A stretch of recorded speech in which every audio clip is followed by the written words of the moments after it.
সকালে মেয়ের পড়া ছিল, মেয়ে চলে গেল পড়তে। আমি জামা কাপড়গুলো সব কেচে ছাদে মেলে দিলাম। আর গাছে অনেকগুলো বেলফুল হয়েছিল, সেগুলো তুলে এনে বাটিতে জল দিয়ে ঘরে রেখে দিয়েছি। তারপর স্নান টান করে রেডি হয়ে নিয়ে মেয়েকে যাচ্ছি আনতে। তো মেয়েকে নিয়ে এখন সোজা চলে এসেছে কেকের দোকানে। তো কালকে বরের জন্মদিন আছে, তো আজকে রাত 12টার পর কেকটা কাটা হবে বলে এখন কিনে রাখছি।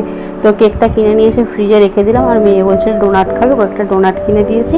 তো এখন সেটাই বসে বসে খাচ্ছে। আর আজকে তো আমার উপোস আছে, ওই জন্য আজকে লুচি খাবো। আর ময়দা ছিল না বলে আটারই লুচি করে নিয়েছি। আর মেয়েও বললো ভাত খাবে না, যে ও আমার সাথে লুচি আর ছোলার ডাল খাবে। আর বর হোটেল থেকে ভাত খেয়ে নিন। তো দুজন মিলে খাওয়ার পর মেয়ে এখন বসেছে বাবার জন্য বার্থডে কার্ড বানানোর জন্য।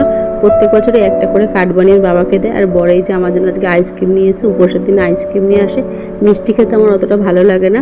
তো তারপর খাওয়া দাওয়ার পর বাবা মেয়ে মিলে এখন বসে বসে ঘুমোচ্ছে। আর আমি দুপুরবেলা যে জামা কাপড়গুলো কেচেছিলাম সেগুলো তুলে এনে এখন বসে বসে ভাঁজ করছি। আর তোমাদের সঙ্গে কেক কাটার ভিডিওটা অবশ্যই শেয়ার করবো। তো আজকে ভিডিওটা আমি এখানেই শেষ করলাম। টাটা।